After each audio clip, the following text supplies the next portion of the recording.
આજે આપણે જે ટોપિક સમજ્યા છીએ ચેપ્ટર 2 ની અંદર બિંદુ દ્વિધ્રુવભારનો વિદ્યુત સ્થિતિમાન અને ડાયપોલના લીધે વિદ્યુત સ્થિતિમાન.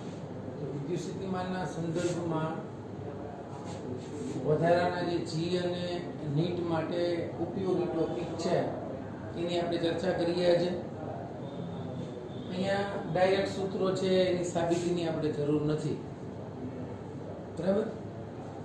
અહીંયા એવું કીધું છે વિદ્યુત ચતુર્થ ધ્રુવ એટલે કે ક્વાડ્રુપ. આપણે પહેલા ચેપ્ટરમાં ડાયપોલ સમજી ગયા કે સમાન મૂલ્યના પરસ્પર વિરુદ્ધ વીજભાર ધરાવતા એકબીજાથી પરિમિત અંતરે રહેલા વિદ્યુત ભારોથી બનતું તંત્ર. એમ અહીંયા બે ડાયપોલ એક જ અક્ષ પર મૂકવામાં આવે પરસ્પર વિરુદ્ધ દિશામાં ત્યારે ક્વાડ્રુપોલની રચના થાય છે. તો ક્વાડ્રુપોલની અક્ષ છે, અક્ષ પર એના મધ્ય બિંદુથી r જેટલા અંતરે વિદ્યુત સ્થિતિમાન V is equal to kq 2d² z કૌંસમાં z² માઇનસ d². જ્યાં d છે એ એક ડાયપોલનું અંતર છે, જે આપણે 2a લઈએ છીએ એ, અને આ z જે છે એ r ગણી લેવાનું તમારે, એટલા અંતર છે, બરાબર. તો અહીંયા આપણે સમજી લેવાનું કે z is equal to r છે. z much greater than d હોય તો z ને અવગણવાનું, d z નો ક્યુબ થઈ જાય. તો આ સૂત્ર તમારે યાદ રાખવાનું, બરાબર. આના પરથી આપણે સમજી શકીએ v કરે છે 1/z³ થાય. આવા દાખલા પૂછાય ત્યારે તમારે આને સીધા સૂત્ર ઉપરથી કિંમત મૂકી અને મેળવી લેવાની. ક્લિયર? ચાલો, હવે બીજો લેમ્બડા જેટલી રેખીય વિદ્યુતભાર ઘનતા ધરાવતા અનંત લંબાઈના તારથી, રેખીય ઘનતા ધરાવતો તાર છે લેમ્બડા, અનંત લંબાઈનો તાર છે, અને રેખીય ઘનતા લેમ્બડા છે. લંબ દિશામાં, અહીંથી લંબ દિશા એ જેટલા અંતરે આવેલા બિંદુ ની સાપેક્ષ બી અંતરે આવેલા બિંદુનું વિદ્યુત સ્થિતિમાન, અહીંયા બી બિંદુ છે, આનું વિદ્યુત સ્થિતિમાન આની સાપેક્ષે આપણને મળે. એનું સૂત્ર છે V of B is equal to λ/2 epsilon naught ln natural log આપણને ખબર છે, અને સાદા લોગમાં પહેલા 2.30 થી વડે ગુણવા પડે, ln A/B. ક્લિયર મિત્રો? આવું જ્યારે વિદ્યુત સ્થિતિમાનનું સૂત્ર પૂછે દાખલો તો ત્યારે સીધો આ સૂત્ર તમે ઉપયોગમાં લઈ શકો છો. ઓકે, ત્રીજું છે વિદ્યુત ભારિત અર્ધગોળાની સપાટી પર વિદ્યુત સ્થિતિમાન. આ અર્ધગોળો છે, અર્ધગોળાની સપાટી પર વિદ્યુત સ્થિતિમાન sigma r/2 epsilon naught. Clear? Sigma r/2 epsilon naught અર્ધગોળો છે, ગોળાની ત્રિજ્યા થઈ ગઈ. આ સપાટી પર વિદ્યુત સ્થિતિમાન કેટલું છે? આ બધા સૂત્રો પાછા ચુંબકીય ક્ષેત્રમાં આવશે, ખાસ જોજો, બરાબર. r ત્રિજ્યા અને q વિદ્યુતભાર ધરાવતી રિંગના કેન્દ્ર, ત્યાં રિંગ છે, એના કેન્દ્રથી અક્ષ પર x અંતરે વિદ્યુત સ્થિતિમાન એટલે આમ આ બિંદુ P પાસે કેટલું, તો વિદ્યુત ક્ષેત્રમાં આવતું હતું, બરાબર. V is equal to kq by √x² plus s². આ સૂત્ર છે. આ સૂત્રના જુદા જુદા 3 કેસ છે. એક મેઇન કેસ E, પછી બીજા કેન્દ્ર પાસે x બરાબર 0 મૂકો એટલે અંતરાળમાં લઈ કેન્દ્ર પાસે લઈ આવતો વિદ્યુત સ્થિતિમાન kq/r જેટલું થઈ ગયું, સપાટીના વિદ્યુત સ્થિતિમાન જેટલું રિંગના. x much greater than r લ્યો તો આ r ને અવગણવાનો, તો kq x નો સ્ક્વેર વર્ગમાં નીકળી જાય, kq/x મેળવી. x is equal to ± r/√2. ધારો કે આ રિંગની ત્રિજ્યા r છે, તો r/√2 જેટલા અંતરે વિદ્યુત સ્થિતિમાન v કિંમત મૂકવાની તમારે x ની, બીજું કંઈ નથી. x ની કિંમત મૂકો r/√2. ક્લિયર થઈ ગયું? અહીં r/√2 મૂકો તો હવે એનું વિદ્યુત સ્થિતિમાન v q/k ની કિંમત મૂકી દીધી છે 4π. એટલા માટે હોય 2√6 π ε0. ક્લિયર મિત્રો? નિયમિત વિદ્યુતભારિત વર્તુળાકાર તકતી, આ તકતી લઈ લેવાની, આની પર વિદ્યુતભાર આપણે જેમ પૃષ્ઠ લીધું હતું પેલા પર એમ, એના કેન્દ્રથી x અંતરે બિંદુ P છે, અને જેવું થયું પણ આ રિંગ છે, આ તકતી છે, અહીંયા વિદ્યુત સ્થિતિમાનનું સૂત્ર છે σ/2 √x² + r² છે. r એ તકતીની ત્રિજ્યા -x ની વર્ગમૂળમાં નથી, ખાસ જોજો. તો આવા ઘણા બધા સૂત્રો છે. ચાલો અત્યારે મારું ધ્યાન આવ્યા એટલે હું તમને એટલા સમજાવું છું. જેમ જેમ આપણે આગળ જતા જઈશું એમ આ સૂત્રો તમને કહેતો જઈશ, તો તમારી રીતે નોટ ડાઉન કરવાના. અમુક જે થિયરેટિકલ ક્વેશ્ચન હોય એ સીધા સૂત્રાત્મક સ્વરૂપે યાદ રાખી લેવાના. ક્લિયર મિત્રો? ચાલો તમે એટલું નોટ ડાઉન કરી લો, પછી આગળ વધીએ. નમસ્કાર વિદ્યાર્થી મિત્રો, આપણે ચેપ્ટર 2 ની અંદર બિંદુવત વિદ્યુતભારનું વિદ્યુત સ્થિતિમાન, ડાયપોલના લીધે વિદ્યુત સ્થિતિમાન, અને લાસ્ટ લેક્ચરની અંદર ગોળાકાર કવચના અંદરના વિસ્તારમાં વિદ્યુત સ્થિતિમાન, કવચની સપાટી પર વિદ્યુત સ્થિતિમાન અને કવચના કેન્દ્રથી r જેટલા અંતરે વિદ્યુત સ્થિતિમાનની ચર્ચા કરી. અને આપણે લાસ્ટમાં એક ગ્રાફ જોયો હતો કે કવચના કેન્દ્રથી અંતર r સાથે વિદ્યુત સ્થિતિમાન કઈ રીતે બદલાય. તો કોઈ પણ કવચ હોય, સપોઝ કે એટલું કવચ છે આ ત્રિજ્યાનું, તો કવચના અંદરના વિસ્તારમાં વિદ્યુત સ્થિતિમાન સમાન હોય. કેટલું? તો કે સપાટીના વિદ્યુત સ્થિતિમાન જેટલું. શું કામ? તો કે અનંત અંતરેથી એકંદર વીજભાર અહીંયા લઈ આવો છો તો અહીંયા સુધી કાર્ય કરવું પડે, પછી કાર્ય કરવું પડતું નથી. કેમ? તો કે આપણે પ્રથમ ચેપ્ટરની અંદર ભણી ગયા છીએ કે કવચના અંદરના વિસ્તારમાં વિદ્યુત ક્ષેત્ર E એ 0 હોય છે, રાઈટ? તો એના સંદર્ભમાં અંદરના વિસ્તારમાં વિદ્યુત સ્થિતિમાન સમાન હોય છે. અહીંયા આપણે હવે એક નવો ટોપિક ભણવાનો છે, સમસ્થિતિમાન પૃષ્ઠ, એટલે કે ઇક્વાપોટેન્શિયલ સરફેસ.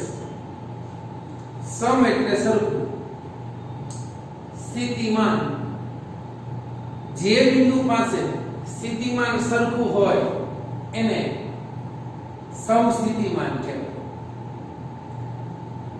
આપણે એવું વિચારીએ કે કોઈ એક વીજભાર અહીંયા છે, આ ધન વીજભાર છે, તો એનું વિદ્યુત ક્ષેત્ર બહારની દિશામાં છે, રાઈટ? અહીંયા આપણે ચાર રેખાઓ દર્શાવી છે, ઘણી બધી દોરીશું. આપણે એમ કીધું કે સમસ્થિતિમાન પૃષ્ઠની વ્યાખ્યા આપણે સમજવું, બરાબર સમજવું. તો આ ધન વિદ્યુત ભારથી 10 સેન્ટીમીટર અંતરે કઈ બિંદુ છે, આ વિદ્યુત ભારથી 10 સેન્ટીમીટર અંતરે કયા બિંદુ છે. તો એવા ફરતી બાજુ તમે બિંદુઓ વિચારો તો એક 10 સેન્ટીમીટર અંતર અહીંયા બિંદુ આવ્યું, એક 10 સેન્ટીમીટર અંતર અહીંયા આવ્યું, એક 10 અહીંયા આવ્યું, એક 10 સેન્ટીમીટર અહીંયા આવ્યું, એક 10 સેન્ટીમીટર અહીંયા આવ્યું, એક 10 સેન્ટીમીટર અહીંયા આવ્યું. તો આ પ્રત્યેક બિંદુ જે આપણે લીધા, દરેક બિંદુ પાસે વિદ્યુત સ્થિતિમાન કેવું હશે? સમાન. કેમ? તો કે વિસ્થિતિમાનનું સૂત્ર આપણે લખ્યું છે v = kq/r. અંતર r ઉપર આધાર રાખે, q તો અહીંયા છે, k અચળ છે, એટલે v ચલે છે, મને પણ r થાય. તો સમસ્થિતિમાન પૃષ્ઠની વ્યાખ્યા કઈ રીતે આપણે આપી શકીએ? તો કે વિદ્યુત ભારથી સમાન અંતરે આવેલા દરેક બિંદુમાંથી પસાર થતા કાલ્પનિક પૃષ્ઠને શું કહેવાય? સમસ્થિતિમાન પૃષ્ઠ કહે છે. અહીં આપણે પેલા ડેફિનેશન આપી છે, એક સરખું સ્થિતિમાન ધરાવતા, એક સરખું સ્થિતિમાન ધરાવતા 1 2 3 4 5 6 બિંદુઓ લીધા. તો બિંદુઓમાંથી પસાર થતા કાલ્પનિક પૃષ્ઠને સમસ્થિતિમાન પૃષ્ઠ કહે છે. ટૂંકમાં જે સોર્સ વિદ્યુતભાર છે ત્યાંથી સમાન અંતરે આવેલા પ્રત્યેક બિંદુ પાસે જો વિદ્યુત સ્થિતિમાન સરખું હોય તો એ પ્રત્યેક બિંદુમાંથી પસાર થતા પૃષ્ઠને સમસ્થિતિમાન પૃષ્ઠ કહે છે. ક્લિયર? હવે અહીંયા તમે જુઓ આ ગોળાકાર સમસ્થિતિમાન પૃષ્ઠ છે. એની જગ્યાએ નળાકાર રેખીય લંબાઈ વિચારો એક લંબાઈનો સળિયો. તો આનામાં જે વિદ્યુતભાર વિતરિત થયેલો છે એનાથી આ અંતરે એની સ્થિતિમાન સરખું હશે. તો આ બધા વિદ્યુતભારમાંથી એક પૃષ્ઠ પસાર થાય ને એ આમ છે, એક આમાંથી પસાર થાય આમ છે, તો આ સમતલ છે.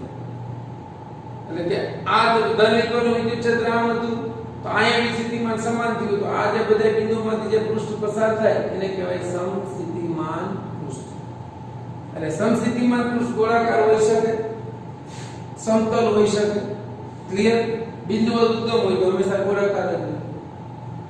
તો આવી સ્થિતિમાનનું સૂત્ર લખ્યું અંતરાલના વ્યસ્ત પ્રમાણમાં બદલાય. અહીં આપણે એ કીધું કે r સમાન હોય તેવા બિંદુઓએ મળતું વિદ્યુત સ્થિતિમાન v સમાન હોય છે. હવે અહીંયા તો ઠીક 4 આપણે કેટલી વિચારી તો કે 10 સેન્ટીમીટર. અહીંયા હું 8 વિચારું, 6 વિચારું, કે આ નાનું 4 સેન્ટીમીટરનું વર્તુળ વિચારું. તો આ બધા બિંદુઓ એવી સ્થિતિમાન સરખું હશે, મને આ પૃષ્ઠને સમસ્થિતિમાન પૃષ્ઠ કહેવાય, આને સમસ્થિતિમાન પૃષ્ઠ કહેવાય, આને સમસ્થિતિમાન પૃષ્ઠ કહેવાય, આ પૃષ્ઠને સમસ્થિતિમાન પૃષ્ઠ કહેવાય. હજી આપણને એમ થાય કે આપણે 10 ને બદલે 14 સેન્ટીમીટર ત્રિજ્યાનું વર્તુળ દોરવું છે, તો આને સમસ્થિતિમાન પૃષ્ઠ જ કહેવાય. હવે આની અગત્યની કેરેક્ટરિસ્ટિક છે ધન વિદ્યુતભાર છે વિદ્યુત ક્ષેત્ર બહાર નીકળશે. સમસ્થિતિમાન પરના પ્રત્યેક કોઈ પણ બિંદુ પાસેથી આ વિદ્યુત ક્ષેત્રની રેખા હંમેશા પૃષ્ઠને લંબ હશે. જો બધી ક્ષેત્ર રેખા જે તે બિંદુ પાસે પૃષ્ઠને લંબ હશે. એટલે આના ઉપરથી આપણે સરસ મજાનું સેન્ટેન્સ લખી શકીએ કે ક્ષેત્ર રેખા છે પ્રત્યેક બિંદુઓએ તે બિંદુમાંથી પસાર થતા પૃષ્ઠને કેમ હશે? હંમેશા લંબ હશે. ક્લિયર? અહીં ધન વિદ્યુતભાર હતો એની જગ્યાએ ઋણ વિદ્યુતભાર લીધો તો આમ આવે. આના સમસ્થિતિમાન પૃષ્ઠ આ રીતે દોરી શકીએ. બરાબર? અહીંયા હું આ જે છે આનું વિદ્યુત ક્ષેત્ર અંદરની તરફ છે, તો આ વિદ્યુત ક્ષેત્ર જે તે બિંદુ પાસે સ્થાનિક રીતે પૃષ્ઠને તો કેવું થયું? લંબ. આ સમસ્થિતિમાન પૃષ્ઠો થઈ ગયા 1 2 અને 3. અહીંયા આપણે સમસ્થિતિમાન પૃષ્ઠ દોરે તો 1 2 3 4 અને 5. હજી દોરી શકીએ.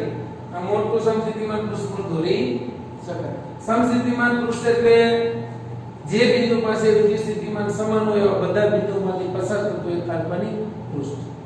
ક્લિયર? અને હંમેશા યાદ રાખવાનું કે વિદ્યુત ક્ષેત્ર જે છે જે તે સપાટીને મતલબ એ પૃષ્ઠને હંમેશા લંબ રૂપે હશે. રાઈટ? અહીંયા આપણને ધન અને ઋણભાર એટલે ડાયપોલ કે જે ધન અને ઋણભાર છે વિજભાર છે એમની વચ્ચેનું અમુક અંતર છે 2a. એના કારણે મળતા સમસ્થિતિમાન પૃષ્ઠો આવા દોરી શકાય. બે વચ્ચે આકર્ષણ બળ લાગે. બરાબર? અહીંયા બે સમાન વિજભારો છે. બે ધન લઈ શકો અથવા તો બે ઋણ લઈ શકો. એના સમસ્થિતિમાન પૃષ્ઠો તમને અહીં પાછે. એ બે વચ્ચે આકર્ષણ બળ લાગે. આ એક પણ આપણે સ્પેસિફિક વિચારી લેવું છે કે વિદ્યુત ક્ષેત્ર x અક્ષની દિશામાં છે, તો વિદ્યુત ક્ષેત્ર આમ છે મને આંગળીઓની દિશામાં. આ જે છે રેખીય ઉદ્ગમ છે. ધારો આમાંથી વિદ્યુત ક્ષેત્ર રેખાઓમાં પસાર થાય ત્યારે આમાં વિચારો x અક્ષની દિશામાં, બાકી ક્યાંય નથી જતું વિદ્યુત ક્ષેત્ર. આમ x અક્ષની દિશામાં વિદ્યુત ક્ષેત્ર છે તો આ આખી રેખાથી આ અંતર સમાન, તો આમાંથી આ પૃષ્ઠ મળ્યું તો આ જે છે સમસ્થિતિમાન પૃષ્ઠ કહેવાય. તો x અક્ષની દિશામાં વિદ્યુત ક્ષેત્ર હોય તેના સમસ્થિતિમાન પૃષ્ઠો હંમેશા આમ આપણે વિચારી શકીએ કે આ x અક્ષની દિશામાં વિદ્યુત ક્ષેત્ર છે તો સમસ્થિતિમાન પૃષ્ઠ હંમેશા y અને z સમતલમાં હશે. આ y z સમતલમાં એના સમસ્થિતિમાન પૃષ્ઠો હશે. ક્લિયર? એટલે આમાં તમે કલ્પના કરવી હોય તો સપોઝ ધારો કે આ એક જે છે એ પૃષ્ઠ છે, તો આ એક અક્ષ જે છે એની દિશામાં વિદ્યુત ક્ષેત્ર છે, તો આ એક પૃષ્ઠ અને સમસ્થિતિમાન પૃષ્ઠ કહેવાય. આ સમસ્થિતિમાન પૃષ્ઠ હંમેશા વિદ્યુત ક્ષેત્રને લંબ હોય કન્ફર્મ થઈ. એમાં આપણે નેક્સ્ટ જોઈએ છે કે હંમેશા વિદ્યુત ક્ષેત્ર અને આ જે સમસ્થિતિમાન પૃષ્ઠો જે છે એ હંમેશા વિદ્યુત ક્ષેત્રને હંમેશા લંબ જ હોય. ક્લિયર? ચાલો આજે આપણે સમજાવ્યું છે એ વ્યવસ્થિત ક્લિયર થયું એટલું. તો અહીંયા આપણે એક સમસ્થિતિમાન પૃષ્ઠની વ્યાખ્યા જોઈ તો કે આ શું તો કે એક સરખું સ્થિતિમાન ધરાવતા બિંદુઓમાંથી પસાર થતા કાલ્પનિક પૃષ્ઠને સમસ્થિતિમાન પૃષ્ઠ કહેવાય. પછી આ બિંદુઓ વિદ્યુત સ્થિતિમાન આપ્યું છે અને એવું કહ્યું કે જો આ અંતર સમાન હોય તો એવા પ્રત્યેક બિંદુમાંથી પસાર થતા પૃષ્ઠને કાલ્પનિક પૃષ્ઠને સમસ્થિતિમાન પૃષ્ઠ કહેવાય. એવું આપણે ધરતીનું ઉદાહરણ આપ્યું છે, ઋણનું જોયું. ક્લિયર? વિદ્યુત ક્ષેત્ર સ્થાનિક રીતે પૃષ્ઠને લંબ અને અહીંયા ધન અને ઋણનું વિદ્યુત સ્થિતિમાન સમસ્થિતિમાન પૃષ્ઠ આપ્યા છે, બે ધનના આપ્યા છે અને આ કોઈ એક અક્ષની દિશામાં વિદ્યુત ક્ષેત્ર છે તો એના સમસ્થિતિમાન પૃષ્ઠો જે છે હંમેશા એને લંબ મળશે. ક્લિયર? ચાલો એટલું નોટ ડાઉન કરી લો. ઓકે વિદ્યાર્થી મિત્રો, આપણે સમસ્થિતિમાન પૃષ્ઠની વ્યાખ્યા જોઈ કે સમસ્થિતિમાન પૃષ્ઠ એટલે શું? તો કે કોઈ વિદ્યુત ભારથી એક સમાન અંતરે આવેલા બિંદુઓમાંથી પસાર થતા કાલ્પનિક પૃષ્ઠને સમસ્થિતિમાન પૃષ્ઠ કહે છે. ક્લિયર? અહીંયા હવે આપણે જોવાનું છે કે સમસ્થિતિમાન પૃષ્ઠની અંદર જો કોઈ વિદ્યુત ભાર ગતિ કરે, પછી પરીક્ષણ વિદ્યુત ભાર હોય કે બીજો કોઈ વિદ્યુત ભાર હોય, તો એ વિદ્યુત ભાર આ વિદ્યુત ક્ષેત્રની ડાયરેક્શન છે x અક્ષની દિશામાં ધારો કે આ સમસ્થિતિમાન પૃષ્ઠ છે, હું નામ આપી દઉં ABCD અથવા A' B' C' D' આ સમસ્થિતિમાન પૃષ્ઠ છે.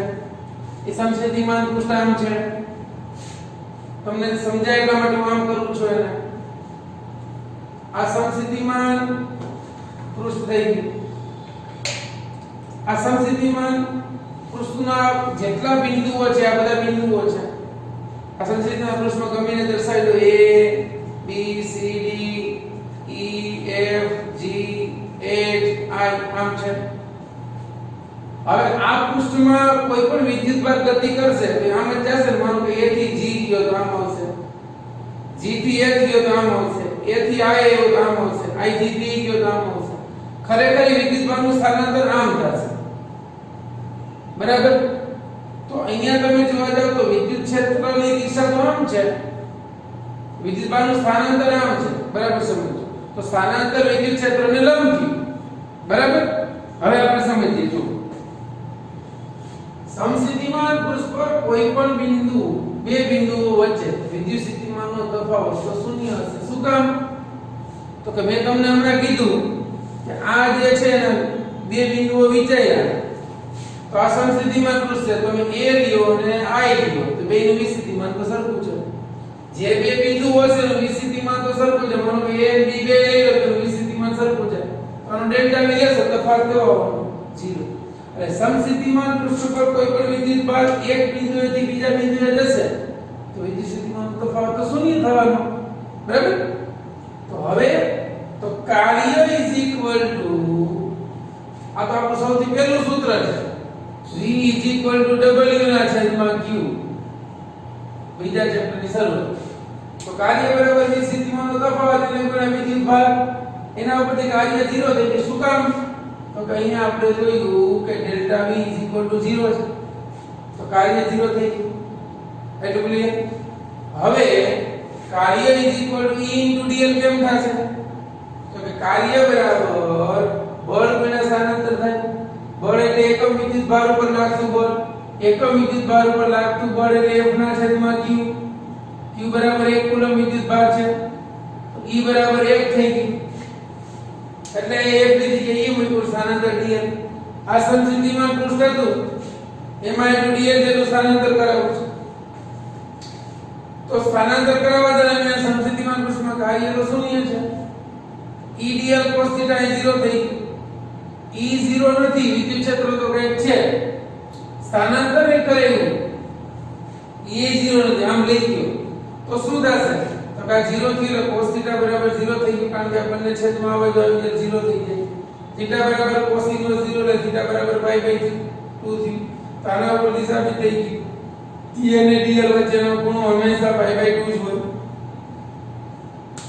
સમસ્થિતિમાન પૃષ્ઠ હોય તેમાં વિદ્યુત ક્ષેત્ર અને પૃષ્ઠ ઉપર જે વિદ્યુત સ્થાનાંતર કરે છે એ બે વચ્ચેનો ખૂણો હંમેશા π/2 હશે.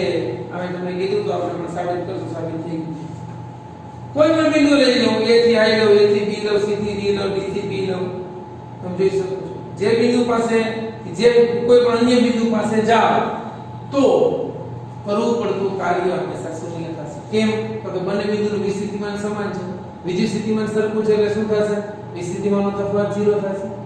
એટલે કાર્ય શૂન્ય થશે. ક્લિયર?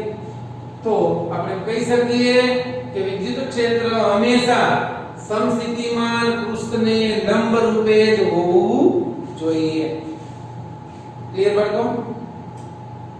આ તમને સમજાવવાનો પ્રયત્ન કર્યો છે. વિદ્યુત ક્ષેત્ર E છે, સમસ્થિતિમાન પૃષ્ઠ છે, જુદા જુદા બિંદુઓ છે, એમાં A થી B સુધી કોઈ વિભાગને લઈ જાવ તો એનું અને વિદ્યુત ક્ષેત્ર વચ્ચેનું સ્થાનાંતર માનો કે એટલું લઈ ગયો તો d જેટલું સ્થાનાંતર એની બે વચ્ચેનો ખૂણો π/2 જ હોય.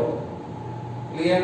હવે તમને એમ થાય સર એવું નથી વિચારવું, હમણાં આપણે તો ગોળાકાર લીધું તો આ વર્ગાકાર થઈ ગયો, અહીં ધન વિભાગ હતો આનું વિદ્યુત ક્ષેત્ર બહાર નીકળશે.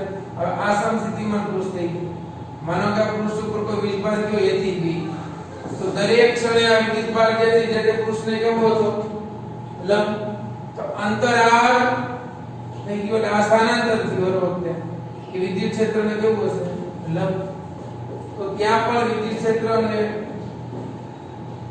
સ્થાનાંતર વચ્ચેનો ખૂણો π/2 થશે. ક્લિયર? હવે આ વિદ્યુત સ્થિતિમાનના અગત્યના મુદ્દાઓ છે કે વિદ્યુત સ્થિતિમાન જે છે એના અગત્યના પોઈન્ટ ક્યાં છે? તો અવકાશમાં વિદ્યુત ક્ષેત્ર E ની દિશા એટલે ધન વીજભારોની સીધા બહારની તરફ થઈ આ બિંદુઓના અંતર થયા અને એના મૂલ્ય પરથી સમસ્થિતિમાન પૃષ્ઠો દોરી શકાય છે. મતલબ એનું ચિત્રાત્મક સ્વરૂપ આપે છે કે સ્થિતિમાન પૃષ્ઠો કેવા હોઈ શકે. બીજું, સમસ્થિતિમાન પૃષ્ઠ પર આની વાત કરી કોઈ પણ વિદ્યુત ભાર ગતિ કરે પરીક્ષા વિદ્યુત ભાર પર હોઈ શકે તો કાર્ય થતું નથી, મતલબ સમસ્થિતિમાન પૃષ્ઠ માટે કાર્ય 0 થાય. ત્રીજું, સમસ્થિતિમાન પૃષ્ઠ પરના પ્રત્યેક બિંદુએ વિદ્યુત ક્ષેત્ર સ્થાનિક રીતે પૃષ્ઠને લંબ રૂપે હોય છે. એ પણ જોયું આપણે. સમસ્થિતિમાન પૃષ્ઠમાં પ્રત્યેક બિંદુ પાસે વિદ્યુત ક્ષેત્ર સ્થાનિક રીતે પૃષ્ઠને લંબ હોય. બે સમસ્થિતિમાન પૃષ્ઠો એકબીજાને છેદતા નથી. ક્લિયર? તો આપણને ખબર પડે કે કોઈ વીજભાર હોય અહીંથી r અંતર છે, અહીંયા સમસ્થિતિમાન પૃષ્ઠ દોરાવું તો આ સમસ્થિતિમાન પૃષ્ઠ કોઈ દિવસ બીજા પૃષ્ઠને છેદવાનું નથી, કારણ કે બીજા પૃષ્ઠનું અંતર બદલાઈ જશે. જેમ ક્ષેત્ર રેખા એકબીજાને છેદતી નથી સમસ્થિતિમાન પૃષ્ઠો પણ એકબીજાને છેદતા નથી. ક્લિયર? આ ટાઈપનો આપણે દાખલો છે તેમાં વધારાની તમને સમજૂતી આપી છે. અહીંયા a અને b બિંદુઓ પાસે બે વિરુદ્ધ વીજભાર મૂકવાના છે. અહીં પ્લસ q મૂકવા માઈનસ q ડાયપોલ થઈ ગયું. તો અહીંયા કોઈ પણ બિંદુ પાસે તમે પૃષ્ઠ વિચારી શકો. મેં સમાન અંતરે અહીંથી સમાન અંતરે એટલે ડાયપોલના મધ્ય બિંદુ ઉપર એક બિંદુ વિચાર્યું a ન્યા સમસ્થિતિમાન પૃષ્ઠ વિચાર્યું. તો આ બિંદુ માનો કે સપોઝ a છે, આ છેડો ના b છે, આ સેન્ટર છે, સેન્ટરમાં સમસ્થિતિમાન પૃષ્ઠ આમ દોરી શકું. આ સમસ્થિતિમાન પૃષ્ઠના કોઈ પણ બિંદુએ વિદ્યુત ભાર અંતિમ ગતિ કરશે કાર્ય 0 થાય. ક્લિયર? અહીંયા ધન વીજભાર છે, ઋણ વીજભાર છે એટલે વિદ્યુત ક્ષેત્રની દિશા ધન થી ઋણ છે. આ ધન વીજભારનું વિદ્યુત ક્ષેત્ર C બિંદુ પાસે ક્યાં આવશે? અંદરની તરફ આમ અને અહીંથી આમ બહારની તરફ ઋણ વીજભારનું અંદર જશે. એટલે પરિણામે વિદ્યુત ક્ષેત્રની દિશા ક્યાં થશે? A થી B. અને C બિંદુ પાસેનું વિસ્થિતિમાન કેવું થશે? શૂન્ય. શું કામ? તો અહીંયા જે વીજભાર હતો એને લીધે આ બિંદુ પાસે વિસ્થિતિમાન r અંતર છે, આ અંતર r છે, તો ટોટલ અંતર 2r છે. તો આના લીધે વિસ્થિતિમાન મળશે. એમાં આપણે સંપર્ક બળનો સિદ્ધાંત લાગુ કરશું v1 v2. તો આનું v1 ગણો તો kq/r, આનું v1 ગણો તો v2 ગણો તો kq/r. બે r સરખા છે, આ ધન છે ના ઋણ છે.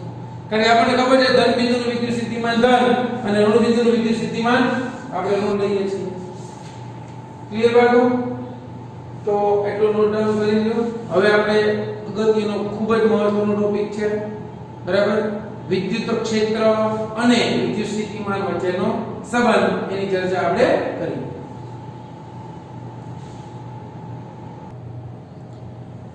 ઓકે વિદ્યાર્થી મિત્રો, હવે આપણે ખૂબ જ અગત્યનો ક્વેશ્ચન જે છે એ સમજવાનો છે. વિદ્યુત ક્ષેત્ર E અને વિદ્યુત સ્થિતિમાન V વચ્ચેનો સંબંધ, રિલેશન બિટવીન ફીલ્ડ એટલે કે electric field and electric potential. વિદ્યુત ક્ષેત્ર સદિશ રાશિ છે, વિદ્યુત સ્થિતિમાન અદિશ રાશિ છે, એવું આપણે સમજી ગયા. અહીંયા આકૃતિમાં તમને બે સમસ્થિતિમાન પૃષ્ઠો આપ્યા છે. એક સમસ્થિતિમાન પૃષ્ઠ A છે, બીજું સમસ્થિતિમાન પૃષ્ઠ B છે. આપણે કલ્પના કરી શકીએ કે એક સમસ્થિતિમાન પૃષ્ઠ અહીંયા છે, બીજું સમસ્થિતિમાન પૃષ્ઠ અહીંયા છે. ક્લિયર? આ બે સમસ્થિતિમાન પૃષ્ઠો વચ્ચેનું લંબ અંતર છે. કેવું? લંબ અંતર. અહીંયા આ સમસ્થિતિમાન પૃષ્ઠ A નું વિદ્યુત સ્થિતિમાન V છે અને બીજા પૃષ્ઠનું સમસ્થિતિમાન V પ્લસ ડેલ્ટા V છે, મતલબ થોડું કંઈક વધારે છે. આનું ધારો કે 5 વોલ્ટ હોય તો આનું 5.2 વોલ્ટ છે. આ સમસ્થિતિમાન પૃષ્ઠ A થી ડેલ્ટા L જેટલા અંતરે કોઈ એકમ ધન વીજભારને બિંદુ P પાસે લઈ જવો છે. એકમ ધન વિદ્યુત ભારને A થી B સુધી, એટલે સમસ્થિતિમાન પૃષ્ઠ A થી સમસ્થિતિમાન પૃષ્ઠ B સુધી લઈ જવા માટે કાપવું પડતું અંતર ડેલ્ટા L છે. એટલે બે સમસ્થિતિમાન પૃષ્ઠો આમ હોય તો આ જે અંતર છે એ ડેલ્ટા L છે અને સપાટીને લંબ સ્થાનાંતર કરવાનું છે. તો કરવું પડતું કાર્ય બરાબર વિદ્યુત ક્ષેત્ર એને ગુણ્યા કાપેલું અંતર. આપણે આગળ ભણી ગયા કાર્ય બરાબર બળ એને ગુણ્યા સ્થાનાંતર. બળની જગ્યાએ એકમ વિદ્યુત ભાર લીધો છે માટે Q બરાબર 1 કુલમ એટલે F બરાબર E થાય. હવે અહીંયા કરવું પડતું કાર્ય E ડોટ dl, તો એકમ ધન વીજભારનું વિદ્યુત ક્ષેત્ર આમ હશે અને સ્થાનાંતરે આમ જ થયું. બંનેની દિશા એક છે, બે વચ્ચેનો ખૂણો થીટા 0 થશે એટલે એનું કાર્ય મળશે W E delta L. Delta ની જગ્યાએ D પણ યુઝ કરી શકો, પણ આપણે બોક્સ ની અંદર ડેલ્ટા આપ્યો છે માટે આપણે ડેલ્ટા નો ઉલ્લેખ કર્યો છે. હવે આપણે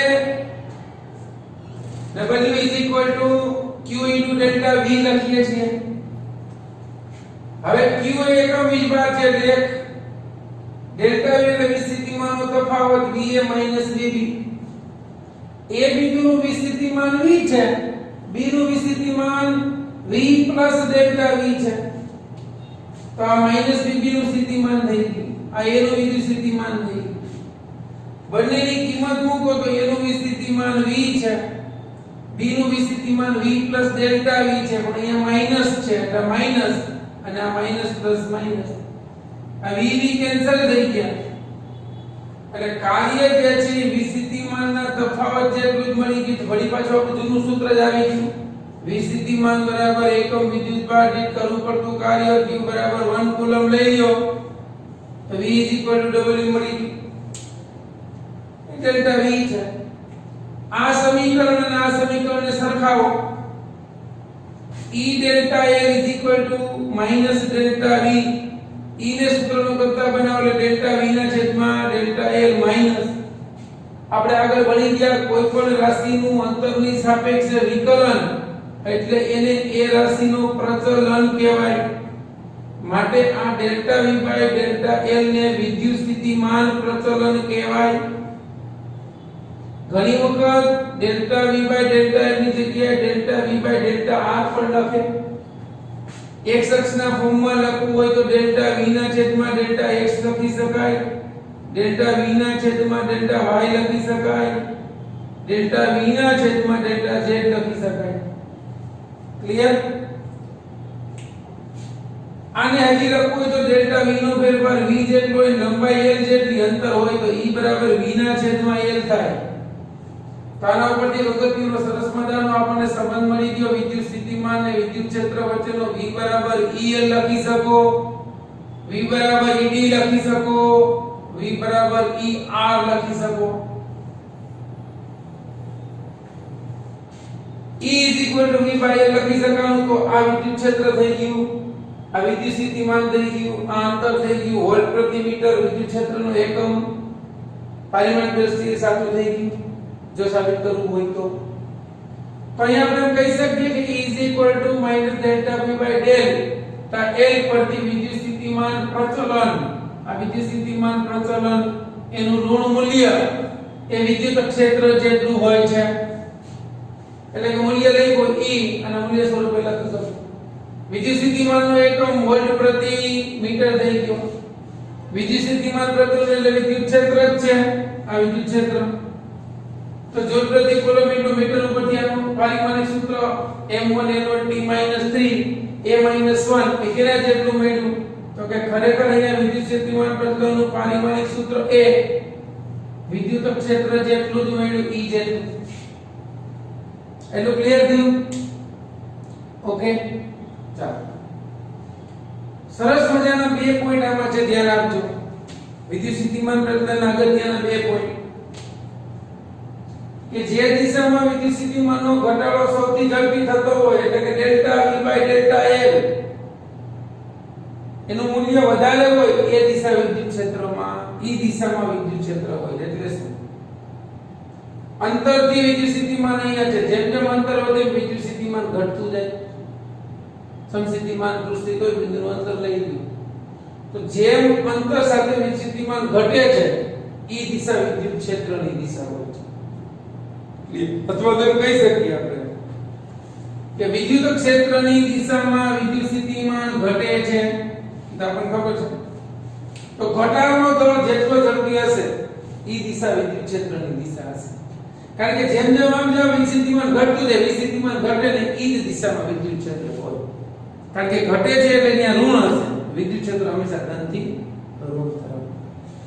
બીજું, વિદ્યુત ક્ષેત્રનું મૂલ્ય તે બિંદુએ સમસ્થિતિમાન પૃષ્ઠને લંબ દિશામાં આ વિદ્યુત ક્ષેત્રનું મૂલ્ય તે બિંદુએ આ બિંદુ પાસે સમસ્થિતિમાન પૃષ્ઠને લંબ દિશામાં એકમ સ્થાનાંતર દીઠ વિદ્યુત સ્થિતિમાનના ફેરફાર જેટલું હોય છે. આ સૂત્રથી E બરાબર ડેલ્ટા V ના છેદમાં ડેલ્ટા L.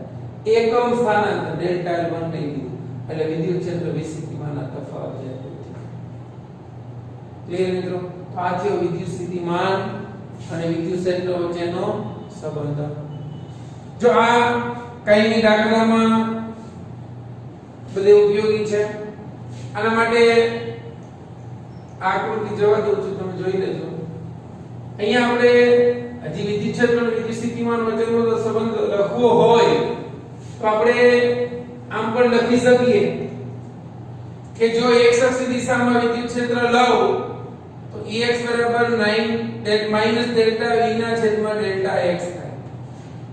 જો y દિશામાં વિદ્યુત ક્ષેત્ર લઉં તો Ey માઈનસ ડેલ્ટા V ના છેદમાં ડેલ્ટા y થાય. જો z દિશામાં વિદ્યુત ક્ષેત્ર લઉં તો માઈનસ ડેલ્ટા V ના છેદમાં ડેલ્ટા z થાય. જો વિદ્યુત ક્ષેત્રના ત્રણેય ઘટકોમાં લખવા હોય Ex Ey અને Ez તો આપણે આમ લખી શકીએ માઈનસ ડેલ્ટા V ના છેદમાં ડેલ્ટા x ડેલ્ટા V ના છેદમાં ડેલ્ટા y ડેલ્ટા V ના છેદમાં ડેલ્ટા z. ક્લિયર મિત્રો? ચાલો એટલું નોટ ડાઉન કરી લો.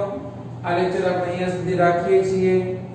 નેક્સ્ટ લેક્ચર ની અંદર આપણે વિદ્યુત ભારોના તંત્રની સ્થિતિ ઊર્જા અને એનું સૂત્ર તારવવાનું છે અને આના દાખલા આપણે કરીશું. ઓકે, ચાલો બેસ્ટ ઓફ લક.